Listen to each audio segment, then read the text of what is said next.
Hey guys, welcome back to Waters Family Homestead. This is Michael. Just showing you, I've been running over this. I didn't do it, every day because I've worked late some days, but I've been running over this with the harrow. And every time I do it, I tell myself I got to bottom plow this thing to break it up. But it's getting it. It's just gonna be slow. I just don't know if that Yanmar can handle the strain of putting that big bottom plow through the ground, and I don't want to take that chance. So I'm gonna take my time with it like I've been doing and just keep harrowing at it a little at a time. The left front tire on that thing leaks pretty bad ever since it came off the rim a good while back. And the back tire came off the rim, but I managed to I changed the valve stem core out of it, and it's pretty much holds there. It does leak, but it's real slow. Once a week I have to put a little air in it. But the front one, every couple of days, that thing's flat. So I got some Dawn dishwashing liquid and some water and a spray bottle and come out here and sprayed it. And the inside of the rim's fine, but the outside rim where the tire goes on the rim is leaking about 80% of the way around. The valve stem's fine. So I pulled the valve stem out and I pumped about 12 big pumps from that gallon of this green slime I've got in that thing before I drove it around in the garden and all that. And pumped it up to about 30 psi, and it's rated for 50, but these are older tires, so I put 30 in them, and that's pretty hard. But it seems to be holding right now. We will see in the next few days if it slowed it down or stopped it. I hope it did. They tell you to, when you use that stuff, they tell you to drive it for 10 or 15 minutes slowly to let that stuff spread and seal the inside of a tire. So that's what I did. Also, let me see, the chickens are out, and I filled their laying boxes up with fresh straw and threw what I had left on my load I went in there with out for them to scratch around in, hoping they wouldn't dig it all out of the nesting boxes, but they scratched it around a little bit because it was a pile when I dropped it. But this telephone pole we put up, and I did pour some concrete around it. Still, he pulls so hard, he's making that thing lean and lean. So I took the old two legs of the A-frame off the old swing frame and just knocked a little dent in the ground there good and put the post in there and up against it. Now I pushed on it with the backhoe. And wow.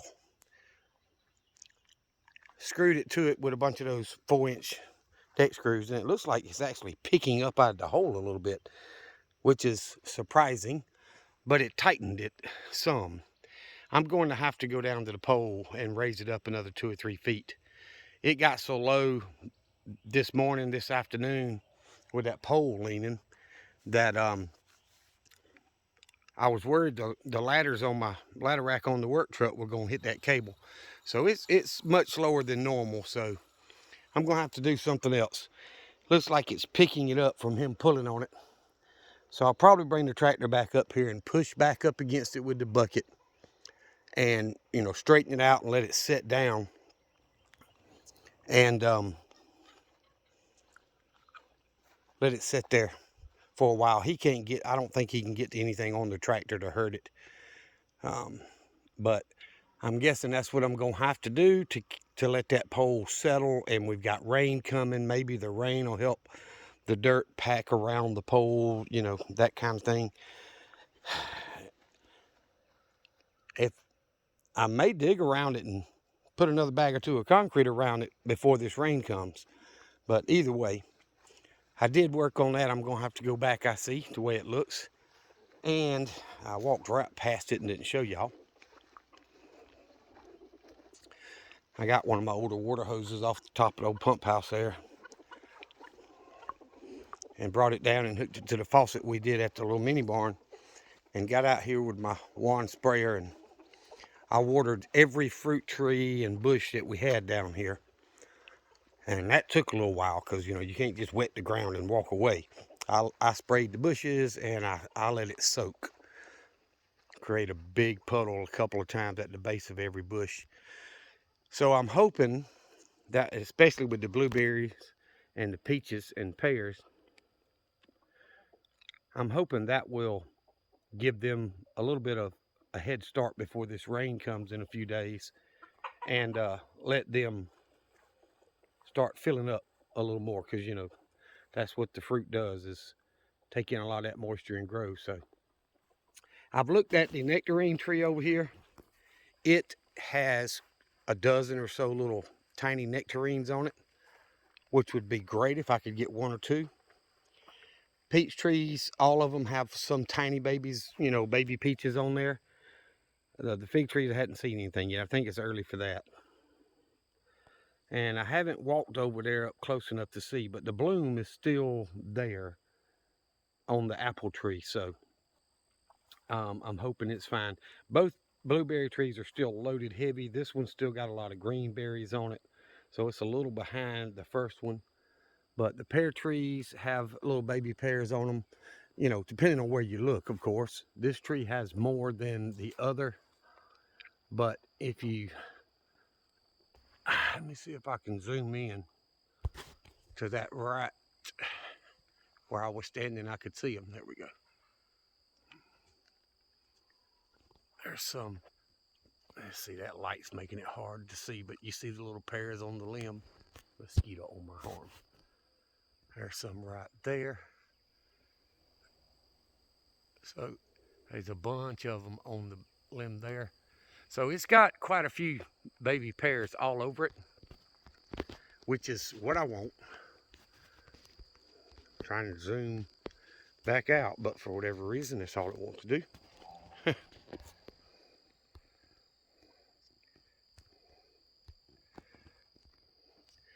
So anyway, I watered them pretty good. I still need to get out here and get the weeds and stuff cut out of this old fence and get it put up, but I've got a lot left to do when I get the other chicken wire to finish this side. But I think the chickens are going to enjoy scratching down here, and it's definitely going to help the fruit orchard a little bit. And I'm probably going to plant a lot more blueberry bushes in there after fruit season for it, so that I can try to get it a head start of next year. But I even watered that old scuppling vine that's everywhere over there. But if y'all can see, the privy is just covered in blooms, and it's heck on my allergies.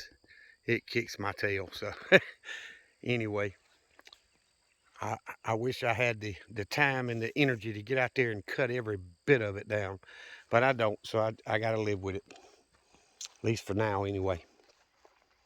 Flagpole's still doing well, so some of the projects I've gotten done have worked, and, you know, I can move on to the next few things. I did get my old yard wagon out from down there and pumped the tires up and brought it up here. Of course, it's got tubes in it, but so I did that a week or so ago. I have slowed down a little bit just because of the health issues I've been having, but I'm not quitting. I still do a little bit of lawn. I'm hoping I can get someone out here to help me with these 2x6s, because I think that's just would be pushing myself a little bit too hard right now, at least until we get things squared away with the stroke and all that. And I know my doctor's trying. We tried Emory with no response from them after almost 3 weeks. Then she referred me to Mayo Clinic in Tallahassee, and they called me and said, well, you're out of network with your insurance, so you're going to have to pay $5,000 up front, and then the remainder, whatever's left, when they're done. I'm like, that ain't happening. So now she's trying to get me to go see a neurologist in Columbus, Georgia, and they've got a pretty good one up there. So I'm just trying to do what they tell me to do, what my daughters say and what the doctor says and all that. But I wanted to give y'all an update and show you I am still working. I'm still taking care of the chickens and the cats and the dog, and you know, trying to make improvements where I can. But y'all know as well as I do, it's tough doing some things by yourself. So I just have to move on. I either had yellow jackets or honeybees. I'm gonna show y'all. I need to do some repairs on this old building. I mean, this thing's only 25 years old, y'all. It's pretty close to it. But the soffit, the OSB there's falling down where squirrels got in there. Last year I had looked like honeybees swarming out of there for a day or two, and then they finally moved on. I guess it was too hot in that attic for them, so they didn't like that spot. Well, I had a swarm, a small swarm, all around this door and going in the little hole I cut for ventilation, which I should have been cut it bigger and put a wire screen over it, but they were swarming all over this thing a couple of hours ago. So I got some wasp spray out, and once they were kind of more huddled around the door, and I sprayed up in that hole and around the edges of the door, which you can see it's a little darker where I sprayed it. But it didn't kill the bees. I don't see any dead bees out here, but it gave it that stuff that, okay, they don't want to be in that area, you know, because I sprayed the wasp spray up there. So within 15-20 minutes, they all left the area, which is good, because while I was out here watering the fruit trees, taking care of the chickens, working on the cable for the dog, everything, I could hear that swarm all over the yard. And there's a bee flying still, so there's still a few around, but I don't think they like the area since I sprayed that wasp spray on there. I just don't want them getting in that building. I've got work to do to repair it, that soffit and that vent. And then I think cat, squirrel, something has got this piece broken, so I'm gonna have to replace it. But either way, I mean, the building is very, very old, and it's been covered with that OSB for siding the entire time. So, hey, I got my money's worth out of it. I probably didn't spend but $300 or $400 building that building 20-something years ago. It cost me $3,000 or $4,000 now. But either way, I'm gonna get off here. I still got a few other chores to do. Got a couple hours before dark, so I'm going to get off this thing and try to get some more chores done. I may tackle that wire or something, but either way, I appreciate y'all watching. If you have not subscribed, please subscribe to the channel. It really helps a lot. Hitting that like button, man, that's almost as good as subscribing. It really does help break the YouTube algorithm.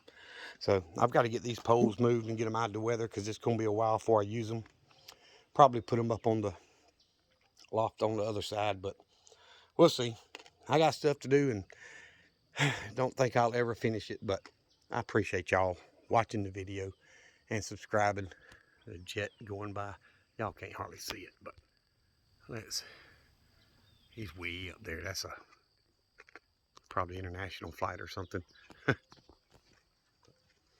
I have a lot of airplanes fly over. I don't know, we must be in a major flight path or something, but low and high. But anyway, guys, I appreciate you. Thank you for watching. Please hit the thumbs up, subscribe to the channel, and share it with your friends if you can. I would appreciate it. Y'all remember what I always tell you. Jesus Christ loves you, and so do I. Y'all be safe. Be prepared.